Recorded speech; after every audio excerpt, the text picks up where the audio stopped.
Hello दोस्तों, Parag Parekh flexi cap mutual fund detail analysis data के साथ इस वीडियो में हम करने वाले हैं इस फ्लेक्सी कैप म्यूचुअल फंड के बारे में। तो देखिए, जो सबसे पहला डेटा है, फंड कितना पुराना है। तो देखिए 2013 में, मतलब अगले कुछ महीनों में फंड के 12 साल पूरे हो जाएंगे दोस्तों। फंड से जुड़ा जो बड़ा नाम है, रिस्पेक्टेड नाम है, वो है fund manager mister Rajiv Thakkar. उनके थॉट प्रोसेस अलग अलग वीडियोस में, चाहे वो यूट्यूब या फिर दूसरे चैनल्स में, जो न्यूज चैनल्स है वहां पर भी आपने देखे होंगे, और जो कि बहुत ही क्रिस्टल क्लियर रहते हैं। एयूएम आज बड़े फंड्स में, मतलब इंडिया के जो बहुत बड़े फंड्स हैं उसमें नाम आता है 87,000 करोड़ से ऊपर का एयूएम है। मुझे याद आता है 2018 जनवरी, मतलब 7 साल पहले, उस समय में फंड का कुछ एयूएम, तब हम जब एनालिसिस करते थे तब 1000 करोड़ के आसपास हुआ करता था। और अभी देखिए, अभी सबसे बड़े फंड्स में नाम आ रहा है। तो फंड ने एक बड़ा रास्ता तय किया है। तब जो रेगुलर प्लान, डायरेक्ट प्लान, जो एनएवी भी जो होती थी 24-25 रुपए के आसपास होती थी, अभी आपको 80, ये दिसंबर का डेटा है। लेकिन अभी जब भी आप वीडियो देखेंगे तो अलग अलग एयूएम आपको देखने को मिल सकते हैं। जो एक डिफरेंशिएट करता है इस फंड को, वो है ट्रांसपेरेंसी। जैसे इनसाइडर्स जो है, जो की पर्सन है, जो फंड के साथ जुड़े हुए हैं, उन्होंने भी अपना जो बड़ा पैसा है वो इन फंड्स में इन्वेस्ट किया हुआ है, जो कि एक कन्विक्शन दिखाता है जो इनसाइडर्स हैं उनका भी इस फंड के ऊपर। दोस्तों, अब की फीचर्स क्या है? तो देखिए, सबसे पहले ये चूंकि फ्लेक्सी कैप है, तो फ्लेक्सी कैप कैटेगरी में किसी भी फंड मैनेजर को अक्रॉस मार्केट कैप जाने का इंडिपेंडेंस है। मतलब वो large cap, mid cap, small cap सब ले सकते हैं। इंडस्ट्रीज सेक्टर अपने हिसाब से पोर्टफोलियो बना सकता है। मान लीजिए ये लार्ज कैप फंड होता, मान लीजिए, तो टॉप 100 कंपनीज में ही उनको 80% से ज्यादा पोर्टफोलियो रखना है। वो स्मॉल कैप में बहुत ज्यादा वेट नहीं रख पाएंगे, लेकिन फ्लेक्सी कैप में फ्लेक्सिबिलिटी है। प्लस ये डिफरेंशिएट इसीलिए भी हो रहा है क्योंकि जो ओवरसीज जो सिक्योरिटीज हैं, कुछ बड़ी कंपनी फंड ने उनमें भी एक थोड़ा वेट लिया हुआ है दोस्तों। ठीक है, अब इन्वेस्टमेंट अप्रोच किस तरीके से है, जो कि बहुत ही क्रिस्टल क्लियर उन्होंने कहा है कि सबसे पहले मैनेजमेंट, और ऐसे मैनेजमेंट जो माइनॉरिटी शेयर होल्डर फ्रेंडली हो। तो अच्छा मैनेजमेंट होना चाहिए। बिजनेस को वो देख रहे हैं, स्टॉक्स को वो परचेज नहीं कर रहे हैं। देखिए, स्टॉक्स किसी भी शॉर्ट टर्म में, मोमेंटम या किसी भी कारण से ऊपर नीचे हो सकते हैं, लेकिन जब आप बिजनेस बाय कर रहे हैं तो आप 3 साल, 5 साल, 10 साल या उससे भी ज्यादा का आप सोच रहे हैं। तो जो फंड मैनेजर है वो बिजनेस बाय कर रहे हैं। ये उनका जो थॉट प्रोसेस है, इन्वेस्टमेंट का अप्रोच है। ऐसी कंपनियां जो कैश जनरेटिंग हो, डेट कम हो, स्ट्रॉन्ग कॉम्पिटेटिव एडवांटेज हो और मार्जिन ऑफ सेफ्टी, ऐसी कंपनियां जो सस्ते में भी मिल रही हो। क्योंकि हमने देखा था फंड ने पीएसयूज में बहुत ज्यादा बाइंग की थी 3-4 साल पहले में, और पीएसयूज टाइम में वैल्यू बाई जैसा आप मान सकते हैं। डिविडेंड यील्ड बहुत ज्यादा उस टाइम में हो जा रही थी। और फिर बाद में आप देखिए 2022-23 में पीएसयूज का कैसा परफॉर्मेंस रहा है। तो उन्होंने मार्जिन ऑफ सेफ्टी को भी रखा हुआ है। अब ये रिटर्न किस तरीके से है, ठीक है, अब देखिए, ये पास्ट के रिटर्न है। अब इससे बिल्कुल भी ये मत सोचिएगा कि फ्यूचर में भी ऐसे रिटर्न आएंगे, लेकिन पास्ट के रिटर्न से इतना पता चलता है कि फंड अपने बेंचमार्क्स को बीट कर रहा है कि नहीं। तो यहां पर मैं 5 साल का डेटा यहां देखिए, जैसे बेंचमार्क रिटर्न क्या है 18.97, फंड का है 24.73। तो फंड ने बेंचमार्क को बीट किया है। 10 ईयर में भी आप देखेंगे 13.94 जो बेंचमार्क है, और फंड का है 17.47, तो कि डिसेंट है, बड़े नंबर से अपने बेंचमार्क को वो बीट कर रहा है। अब ये रोलिंग रिटर्न का भी डेटा है दोस्तों। ये 10 ईयर का रोलिंग रिटर्न का डेटा है, 3 साल का डेटा, और डेली फ्रीक्वेंसी मतलब 2500 से ज्यादा हमारे पास ऑब्जर्वेशन है। ठीक है, कि किसी भी 3 साल में, जैसे 25 जनवरी 2022 रैंडम डेट ले रहा हूं दोस्तों, वहां से लेकर 24 जनवरी 2025 ये एक डेटा हुआ। ठीक है, तो ऐसे ही 2000 से ज्यादा डेटा पिछले 10 साल में, 3 साल के डेटा यहां पर लिए गए हैं। तो 12% से ज्यादा रिटर्न 83% टाइम आया। अगेन मैं फिर से रिपीट कर दूं, जरूरी नहीं है फ्यूचर में भी वही नंबर्स होंगे। अगर मैं 4 महीने के बाद देखूंगा तो नंबर्स चेंज हो सकते हैं दोस्तों। ठीक है, लेकिन रोलिंग रिटर्न से हमको कंसिस्टेंसी पता चलती है। नेगेटिव रिटर्न 3 साल में हमको नहीं देखने को मिले। खराब में खराब भी अगर हम देखें तो 0.07। तो ये भी एक चीज बताती है कि 3 साल में एक पीरियड ऐसा भी आया है जहां किसी इन्वेस्टर को 0.07% रिटर्न मिला है। मतलब आप मान लीजिए जितना उन्होंने इन्वेस्ट किया था उतना ही वैल्यू 3 साल में है। तो मार्केट का ये चीज को आपको जरूर समझना है दोस्तों, कि मार्केट में वो एक तरीके से एफडी जैसा 7-8% जैसा रिटर्न नहीं मिलता, ऊपर नीचे होता रहता है। और अच्छे पीरियड में 36% भी रिटर्न मिला है, मीडियन 18% के आसपास है। ठीक है, अभी फिलहाल 5 ईयर का अगर हम देखें 24, 3 ईयर का देखें 16%। बट अगेन, इन रिटर्न्स को फ्यूचर के लिए प्रिडिक्ट नहीं किया जा सकता है, बट वही ऑब्जेक्टिव रहेगा कि बेंचमार्क को बड़े नंबर से फंड बीट करता है। अब फंड के पोर्टफोलियो में टॉप 10 स्टॉक्स कौन से हैं? देखिए, 80,000 करोड़ से ऊपर का फंड है, इसमें बहुत सारे आर्बिट्राज भी हैं, जो मैं आपको बताऊंगा, कैश लेवल्स भी है। बट कौन सी टॉप 10 कंपनियां जहां पर फंड ज्यादा बेट कर रहा है? एचडीएफसी बैंक, बजाज होल्डिंग, उसमें माइनर ट्रिम किया हुआ है। फिर power grid, Coal India, ITC, ICICI bank, HCL tech, Maruti Suzuki, और जरा सा ऐड हुआ है अल्फाबेट और कोटक महिंद्रा बैंक, उसका वेट 3.41% है। सबसे ज्यादा वेट आपको HDFC बैंक में देखने को मिल रहा है। अब चूंकि 87,000 करोड़ से ऊपर का फंड है तो यहां पर और डेटा मैं आपके सामने रख रहा हूं, जैसे कैश, आर्बिट्राज, टी बिल्स जो है, जो बिल्कुल आप स्टेबल मान सकते हैं। मान लीजिए कल मार्केट में जैसा अभी मार्केट में वोलेटिलिटी चल रही है, फंड मैनेजर खरीदना चाहते हैं लेकिन हाई वैल्यूएशन में नहीं खरीद पा रहे हैं, तो वो क्या कर रहे हैं, कैश लेवल्स एटसेट्रा रख रहे हैं।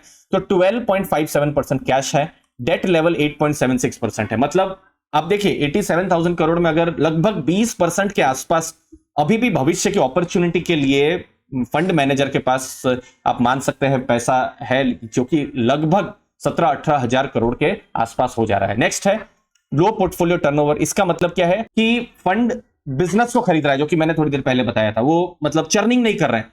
हाई पोर्टफोलियो टर्नओवर होगा तो सोच लीजिए 100 होगा तो पूरे साल में पोर्टफोलियो चेंज हो गया। 12 मतलब उन्होंने जो कंपनियां ली है लॉन्ग टर्म से लेके रखी है और वो होल्ड करके रख रहे हैं। थोड़ा सा इंटरनेशनल एक्सपोजर भी है यहाँ पर थोड़े अभी रेस्ट्रिक्शन आ गए हैं, लेकिन पहले से ही उनके पास है, जैसे अल्फाबेट, मेटा, माइक्रोसॉफ्ट, अमेजन, और मेरे ख्याल से ये चारों कंपनियां आज हो सकता है आपके लाइफ में, हमारी लाइफ में जुड़ी हुई तो है ही दोस्तों। फिर उन्होंने क्या क्या ऐड किया है दिसंबर में, Kotak Mahindra bank, axis bank और महिंद्रा एंड महिंद्रा थोड़ा ट्रिम किया है, पोर्टफोलियो में है लेकिन थोड़ा ट्रिम किया है। मोतीलाल ओसवाल, फिर डॉक्टर रेड्डीज थोड़ा सा ट्रिम किया है लेकिन अभी भी पोर्टफोलियो में है। तो ये इस तरीके से पोर्टफोलियो का अभी जो है कंस्ट्रक्शन दिसंबर एंड में हमको देखने को मिल रहा है। अगेन हम 6 महीने 8 महीने बाद देखेंगे तो माइनर चेंजेस मार्केट के हिसाब से फंड मैनेजर्स जो है चेंज करते रहेंगे। अब हम बात करेंगे रिस्क मैट्रिक्स। रिस्क में पहला स्टैंडर्ड डेविएशन जितना कम हो उतना अच्छा। तेरे जो कैटेगरी और इंडेक्स का देखिए 13 से ऊपर है, फंड का 11.03 है, मतलब लो वॉलेटिलिटी है। Sharpe ratio, risk adjusted return, ये जितना ज्यादा हो उतना अच्छा। तो कैटेगरी का इंडेक्स का 0.67, 0.73 है, इसका 0.96, मतलब कम वोलेटिलिटी के साथ बेटर रिस्क एडजस्टेड रिटर्न हो रहा है। तो यहां पर भी फंड को एडिशनल पॉइंट या अच्छे पॉइंट आप मान सकते हैं। लास्ट में फंड के बारे में कुछ इंपॉर्टेंट चीजें। फंड हाउस की बहुत ट्रांसपेरेंसी रही है जो कि पॉजिटिव है। फंड मैनेजर स्ट्रांग है, टीम मजबूत है, बीटन, उन्होंने बेंचमार्क को बीट किया हुआ है, और जो परफॉर्मेंस है जो रिस्क मैनेजमेंट में वो भी अच्छा है। तो ये सब कुछ की पॉइंट्स हैं, लेकिन ये फंड आपके लिए नहीं है अगर आप डेली एनएवी चेक करते हैं। और देखिए पिछले 2-3 साल में ट्रेडिंग, एफएनओ जैसा भी बहुत सारे थॉट प्रोसेस आए हैं इन्वेस्टर्स में जब वो म्यूचुअल फंड में इन्वेस्टिंग करते हैं, जो कि बहुत हद तक गलत या फिर रॉन्ग थॉट प्रोसेस है। म्यूचुअल फंड इन्वेस्टिंग हमेशा लॉन्ग टर्म के लिए होती है, 5 साल या उससे पहले, और वही फंड भी यही कह रहा है। अगर आप 1 साल 2 साल के लिए किसी फंड में इन्वेस्ट करना चाहते हैं, आपके पास मान लीजिए 5 लाख एक्स्ट्रा पड़े हुए हैं, आप कहेंगे चलो पराग पर एक फ्लेक्सी कैप में हम इन्वेस्ट कर देते हैं, यहां पर हमको 20% रिटर्न मिल जाएगा। गलत गलत गलत थॉट प्रोसेस है। 1-2 साल के लिए तो फंड है ही नहीं, 5 साल या उससे ज्यादा। मार्केट वोलेटिलिटी से आप डरते हैं और अभी वो देखा जा रहा है, खासकर मैं जनवरी 2025 की बात कर रहा हूं। अगर आप डरते हैं तो फ्लेक्सी कैप कैटेगरी है ही नहीं आपके लिए, पराग पर एक फ्लेक्सी कैप आपके लिए नहीं है। वोलेटिलिटी से आप डरते हैं तो मे बी आपके लिए इक्विटी सेविंग फंड्स या डेट फंड्स वो आपको ज्यादा वैल्यू ऐड प्रोवाइड कर सकते हैं। अगर आप मार्केट को टाइम करना चाहते हैं, देखिए इन्वेस्टर्स की थॉट प्रोसेस होती है, अरे 23,000 आएगा हम ले लेंगे, 23,500 में ले लेंगे, अरे मार्केट और गिरेगा 22,000 में हम ले लेंगे। तो देखिए मार्केट टाइमिंग जैसी चीज, मेरा जो भी एक्सपीरियंस रहा है मार्केट में, करके कोई फायदा नहीं है। हमको लॉन्ग टर्म का ही देखना है दोस्तों, ठीक है। इसलिए एसआईपी मार्केट टाइमिंग वाला जो फैक्टर है उसको बहुत हद तक उसको न्यूट्रलाइज जैसा कर देता है। तो टाइम अगर आप करना चाहते हैं तो भी आपके लिए फंड नहीं है। और चूंकि सिंपल फंड है, यहाँ पर इंडियन इक्विटी है, थोड़ा सा इंटरनेशनल इक्विटी है, थोड़ा कैश लेवल, डेट लेवल है, तो एक सिंपल प्रोडक्ट जैसा ये फंड हमको आपको देखने को मिल रहा है दोस्तों। अब की पॉइंट लास्ट में, अगर आप लॉन्ग टर्म का थॉट प्रोसेस रख रहे हैं तो फ्लेक्सी कैप कैटेगरी के फंड्स को आप एक्सप्लोर कर सकते हैं। सिंपल अगर आप रखना चाहते हैं अपने थॉट प्रोसेस को अपने पोर्टफोलियो में, फ्लेक्सी कैप की अभी मैं flexi cap as a category की बात कर रहा हूं, जरूर ये कोर कैटेगरी भी बन सकता है। Generally large cap, flexi cap ऐसी कैटेगरीज हैं जहां पर कोर पोर्टफोलियो रहा जा सकता है। अगर आपके पोर्टफोलियो में अभी फिलहाल मान लीजिए थीमेटिक्स बहुत ज्यादा है, मिड कैप्स बहुत ज्यादा है, तो मे बी फ्लेक्सी कैप या लार्ज कैप के जरिए आपको थोड़ा सा स्टेबिलिटी मिल सकता है, वोलेटिलिटी कम यहां पर देखने को मिल सकती है। और सबसे बड़ी जो चीज है फ्लेक्सी कैप म्यूचुअल फंड्स में वो है कि वो डाइवर्सिफाई करते हैं अक्रॉस मार्केट कैप में। लास्ट में दोस्तों, हमारा गोल बेस्ड इन्वेस्टिंग पर फोकस होता है और म्यूचुअल फंड इन्वेस्टिंग हमेशा गोल बेस्ड होनी चाहिए, ऐसा मेरा मानना है। प्रॉपर एसेट एलोकेशन होना चाहिए और उसके लिए रेगुलर गाइडेंस की जरूरत है, और वो मैं आपको प्रोवाइड कर सकता हूं, वहां मैं आपकी हेल्प कर सकता हूं। मेरा नाम दीपक है, मैं एमपी रजिस्टर्ड हूं और मैं चार्टर्ड फाइनेंशियल गोल प्लानर भी हूं। पास्ट में एक्स वेल्थ मैनेजर रह चुका हूं और बैंकर रह चुका हूं, पास्ट में और अभी भी बहुत सारे क्लाइंट्स को मैंने मैनेज किया है और अभी भी मैनेज कर रहा हूं। उनको मैं portfolio related, mutual fund portfolio related मैं गाइडेंस प्रोवाइड करता हूं। तो यहां पर हम एक free mutual fund consultation provide कर रहे हैं और यहां पर हम आपके गोल को लेकर हम डिस्कशन कर सकते हैं दोस्तों। आपके लिए एक स्मार्ट क्यूरेटेड प्लान पर भी हम डिस्कशन कर सकते हैं। तो आपको क्या करना है, गूगल फॉर्म की लिंक है डिस्क्रिप्शन बॉक्स में, गूगल फॉर्म की लिंक आपको फिलअप करनी है और उसके बाद हम मीटिंग को शेड्यूल कर सकते हैं, कॉल एक शेड्यूल कर सकते हैं। अगर आप गोल बेस्ड इन्वेस्टिंग पर को लेकर सीरियस हैं, गोल क्या हो सकते हैं, retirement income, wealth creation, short term goals कि 1 साल के बाद फॉरेन वेकेशन जाना है या 2 साल के बाद कार खरीदनी है, घर खरीदना है, या और लॉन्ग टर्म गोल बच्चों का एजुकेशन गोल जैसा हो गया, तो कैसे इन ए प्लान्ड वे आप जा सकते हैं, उस पर हम फोकस करते हैं। क्लाइंट्स जो हमारे हैं उनका रेगुलर पोर्टफोलियो रिव्यू भी होता है, क्योंकि हम एक यूनिक जो सपोर्ट है वो प्रोवाइड करते हैं, एग्जीक्यूशन सपोर्ट की।